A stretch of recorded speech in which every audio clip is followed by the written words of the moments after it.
And welcome back here at the National Season 2, the first franchise-based esports league in the country. And also we're going to feature Tekken 7 Day 7. And of course, I am your host for today. My name is Vil. Alongside with me is the hottest casters of the country. We have Hot E and Raf. First of all, Hot E and Raf, kamusta kayong dalawa? Well, okay, since Ron just messaged me, yeah, I'm doing fine. It is honestly such a warm and cozy day, but I feel like the Tekken action later is gonna be super, super hot, don't you think, Ron? And now, ladies and gentlemen, of course, pag-usapan na muna natin yung postponed Dojin matches.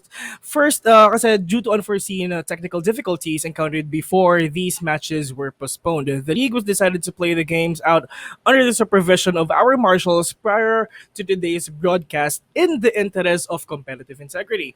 We will be showing everyone the highlights of the matches soon, so please stay tuned for that. Pero ladies and gentlemen, pag-usapan na natin yung tatlong matches na nilaban ni Dojin ngayon. We have matches kay Hapon, kay Jules, and kay Vermilion. Pag-usapan muna natin yung una. Hapon won against Dojin 2-0. Magsimula muna tayo. Hot E, ano masasabi mo doon? Next si Ref. Okay, it is something that something unexpected. Quite unexpected in a way that I was expecting more fight coming from Dojin, but then again, we are at the mercy of the technology. So there are a lot of factors to consider. Then, not discrediting or not invalidating yung win ni Hapon. It was a very valid win. Just so happened that I won. I was looking at a 2-1 at least coming from Hapon and Dojin. Okay, Ref. Yeah, honestly, as Ron mentioned, I did expect Dojin to have a bit of a closer fight, but then again, the story right now is that it's Haps the Giant Killer, you know. He's been on an absolute tear. I think he's only lost he lost his opening matches on day 1, but moving forward, it's been such a momentum based thing for him because he's been almost steamrolling all his opponents, and at the same time he's been keeping it unpredictable with his character picks as well. And like I said, it is a bit of a unexpected thing for him to go well, for that match to do that well, but you know, it's the Nationals, it's Tekken. What can we expect? Well, of course. Next is Dojin winning against Jules 2-0, then Vermilion winning against Dojin 2-1. Yun naman, for the last dito sa Dojin matches na tayo, Raf, ikaw muna. It was Jules versus Dojin, right? Yeah. Just to clarify. And the Vermilion winning against Dojin 2-1. I feel like at this point, since we're so used to Dojin being super dominant in the Nationals, it's basically another day in the office for him. So, how would I put this lightly? Since it is day 7 and moving forward, it's gonna be the time where the transition phase is almost completely done. You know, everyone's just gonna stick to their mains, and the experimentation is done as well. All right, okay. First match is gonna be BRE.Maru versus Smart Omega Jules. Let's talk about this. Ito kasi yung pinakauna nating match. Ito yung highlight natin ngayon. Mario sitting with 23 points. Knowing na second siya sa ating season 1 finale last year. Then Jules 15 points ngayon dito. And Jules won against Mario. And he used Leroy Smith as well. And this is the second time na maglalaban sila. Are we gonna see a deja vu of what happened last time? Or babawi si Maru kay Jules? Hot E. Well, yung Leroy ni Maru has taken him to at quite a length sa conference. No? It has done a lot of things for him. It has acquired him so many points. Pero when he used it against Jules, it wasn't as effective. So the question, I think, unless Maru adjusts his gameplay, I think si Jules kasi has an idea now of how Maru uses Leroy. And Leroy is not a weak character. So, depending on how Maru plays Leroy. And I think Jules also needs to adjust if and when that happens. How about you, Ref?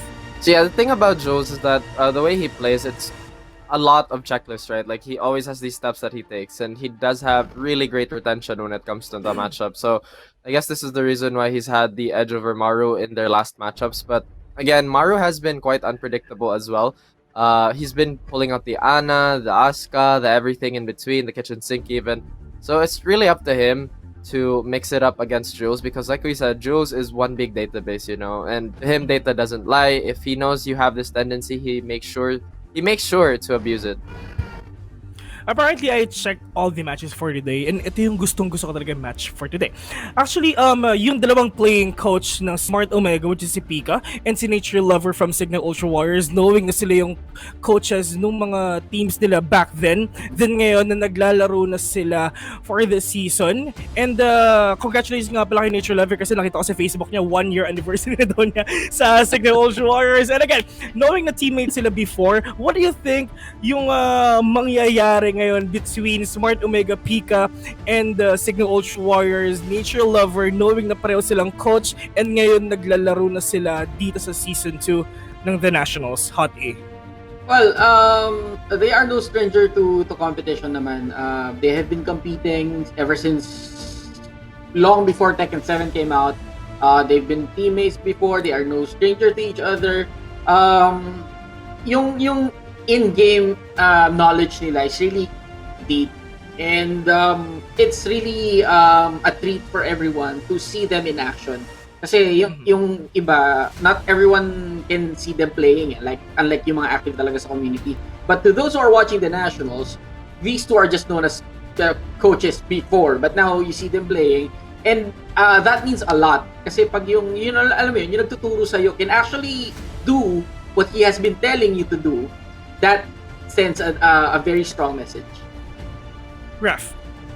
It's honestly really cool to see the coaches turn back into players again because it's kind of like a Thanos moment. It's like they said, "Fine, I'll do it myself." So they put themselves into the team, and honestly, they're doing really well. One thing I really appreciate about both these players is that they stick to their guns. You know, they do not bend to the meta of the game. Although on the side of Nature Lover, Julia has always been a top tier character, no matter what iteration of her. But again, he's had the choice to go for another character to swap it out, but he just stays with it.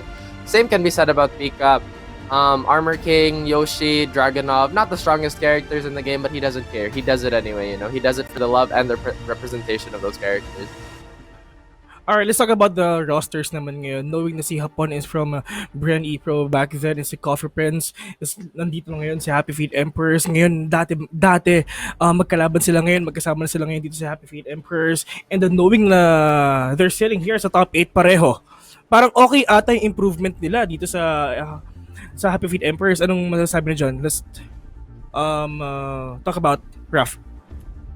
The Emperors have been always, I would say in the last season, they were a very interesting team to say the least. But right now, since Hapon has been doing so well, this really is super, super good for their stock, you know, as a team, because I feel like in the last two conferences as well, they were teetering in and out of the playoffs. Meanwhile, Hapon has really just made his presence known, and it doesn't look like he's going away from the top 8 anytime soon, you know.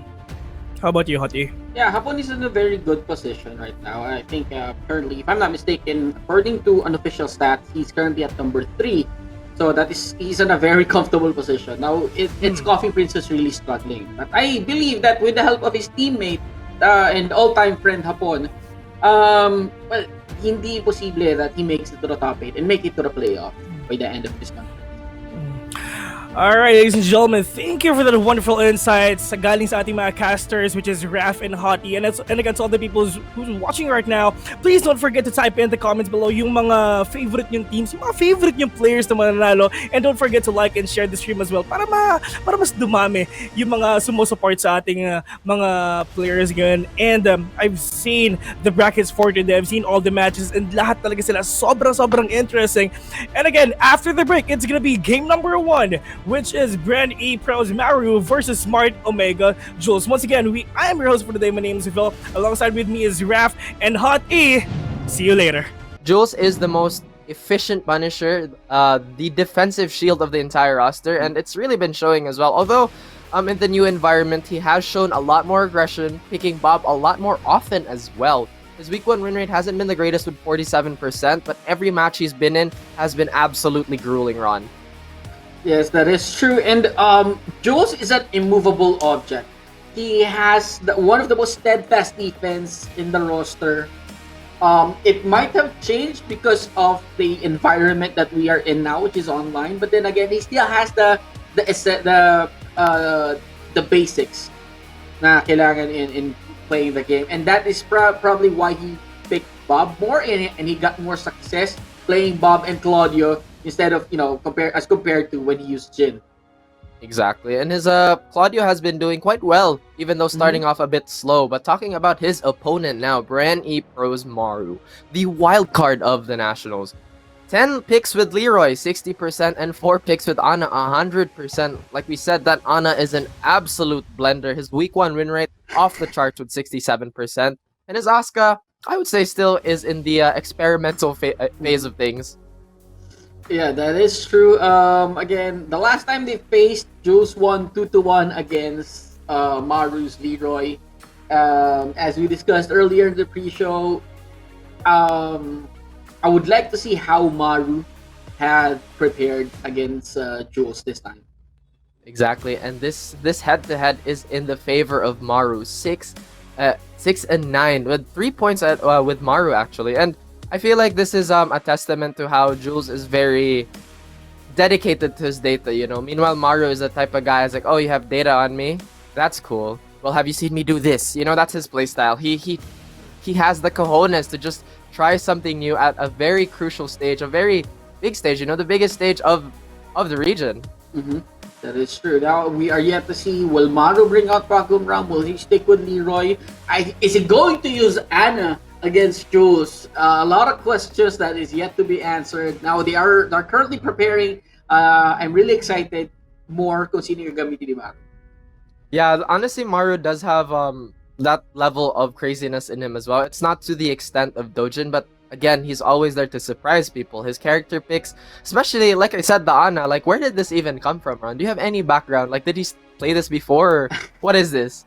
Actually, he has started using that. The first time I seen him use Ana after Tekken Tag 2 was during the quarantine. So he has been experimenting with characters, and then nagulatan lang kami. He brought out an Ana.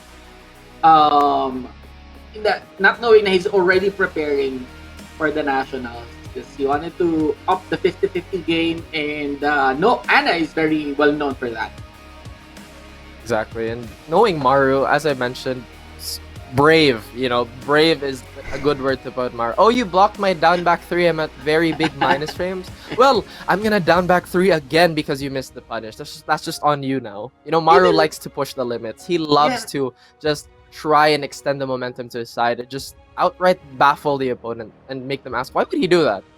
True, that is true. Even when he used it, I'm not really sure if he has used it against Vermilion. The Kazuya pick. Even if Vermilion blocks the wall rising 2, he just gets a back 1-2. And ngayon, right? Compared to if that connects, it's a juggle. Exactly, and right now the players are already readying up, showing how they are professional athletes, but at the same time they're here to, represent this game, make you guys enjoy as well, give you the best viewership experience. And I must say, honestly, again, Maru, one of the most entertaining athletes to watch. Same with Jules also, because the way Jules plays, like, I've never seen him miss a hop kick yet. His hop kick is absolutely divine. It's on point. It's very on point. It's well planned. It's not something that, it's not a hope kick. It's definitely 100% a hop kick.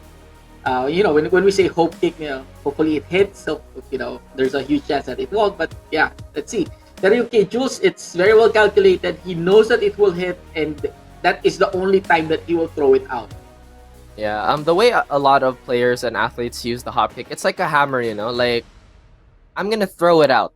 If it hits, it hits. But the way Jules does it, it's a scalpel, it's going to hit. There's nothing else he's gonna say. It's going to hit. I know what you're gonna do, and this is what's gonna happen. I'm gonna combo you. I'm gonna take you to the wall. The pressure is gonna keep continuing, and if you make that little mistake of waking up with a stand-up kick, that's minus 14, and that's something that Omegas love to bait out as well. These things that people rarely punish and let go, they will always capitalize on it. Even the smallest detail, they make it count. Make sure that they can use everything in their arsenal to get the job done. Here comes Maru with a Paku Bram. The big boy is out, and My goodness. Rum and Absolute Terror, very accessible plus frames here, and those plus frames are no joke as well. And if he finds you at the wall, just you know what happens when you're at the wall with a Rum. Definitely. And he has good range, good damage, good mix-ups. I think wag lang siya mag-string, otherwise Jules will see that from a mile away and he'll eat a parry. I love that duck with a thunder kick here, but that +4 is gonna connect onto Jules. Jules just didn't have the jab range to capitalize on that though. Maru still keeping it kosher, and I guess this is the recurring theme now since the experimentation phase is over. It's gonna be a lot tighter, but Jules with a big conversion on the wake up 3. And of course, Jules has Maru against the wall. This is what he really wants, knowing that Ram really does a lot of damage in open areas. Good bait from Jules. And I love that recognition there, knowing that 3+4 is -13, and that doesn't have a lot of pushback anymore. So even Jin with a down forward 1-3 can punish that. Maru now chipping away at Jules. 2 big hits.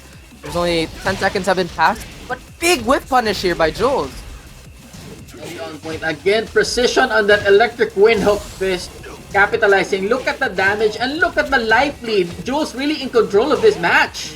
And the stepping, immaculate stepping here in movement by Jules, just capitalizing on how linear Ram is. He is very strong, but those moves have a lot of left to be desired at the tracking. But the Wild Rising 2 is gonna connect. Another bad day for Maru here at the wall. I'm actually starting to doubt that this is a very bad pick for Maru. It won't be as effective as his other picks against Jules. I'm quite sure that Jules is very familiar with how Ram is played. But then again, here's Maru without comeback. And that's the thing about Ram. Oh, you know how I work? Well, that's not gonna stop the amount of damage I can do to you in such a short period of time here. Now, I think the ball is in Maru's park here because Jules is playing ahead, and sometimes playing ahead is a lot more pressure, but Maru caught mid-air with that Zen 3. Ending it with a Savage Sword, and just like that, half-life gone. But here, Maru pushing Jules against the ropes. And again, those plus frames are coming into play. The Windhook Fist just to keep Maru at bay here. Maru does have that extensive range to abuse against Jules, and Jules trying to lock him down in place. But he's still fighting back. Oh, but the counter hit forward 4 here. It doesn't connect. The weird hitboxes are here.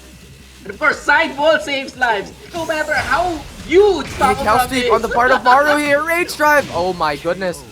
And like I said, Ram is that type of character that'll steal away rounds from you. You see that double low at the end of that round. Maru really capitalizing, bringing the troll into the game. And big follow-up off that back one there. That is launch punishable on block, but when it hits, it's gonna do a lot of damage here. Maru missing a big conversion, but it doesn't matter. He's chipping away. The double O's are coming out. The Demon Paw. Can Jules make a miraculous comeback? Or no, it's actually Maru to seal it out with a jab. The turn has been tabled. Maru with the... he just flipped the switch, and just like that, he was able to take that win against Jules. I'm not really sure how he did it, but most of it was because of the damage of Ram. Jules did play that matchup to, I would say, a T. He did sidestep the things that he needed to. As I mentioned, his movement really on point there. His punishment was even really, really good. But again, you can only last so long against the Ram. Those pokes, those down back 4s, those 4-3s, the hit convertible 4-3, those do a million damage, And I think Maru heard Hot E when he said, "Oh, I'm starting to doubt this pick." Maru's like, "You know what? Okay then. All right." I mean, when it actually is also has something to do with the environment. Remember that last sidewall, like right before the exchange of the rage drive, that was Jose's round. That was his.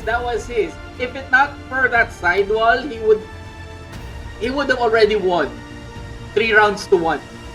Exactly, and the momentum, and honestly, that's a little frustrating even in that situation, And as here at this elite level, where the smallest things, can just set you off, it ruins that very delicate balance between the players. And knowing Maru, he loves to abuse that. True. And yeah, sidewall saves lives. It was very unfortunate for Jules, and because of that, Maru saw an opening and he took it. And And he took it, he did. Now Jules back on home court. Geometric play. Not a lot of weird walls in this one. One of the more honest stages in the game, if I say so myself. Again, very, very boxy. Just a lot of sharp angles and a lot of flat walls. The only reason you'd have a sidewall in this situation is if you catch your opponent stepping. But knowing Fakumram, his sidestep has been gimped as hell, so he can't really do that. Yeah, of course. This is one of the favorites of the Dragons. Very calculated. I'm not sure they are just used to this stage. Probably they are more comfortable playing in this stage. And there goes the LLRK. Savage Sword Ender Maru in rage. What is he gonna do with the meter?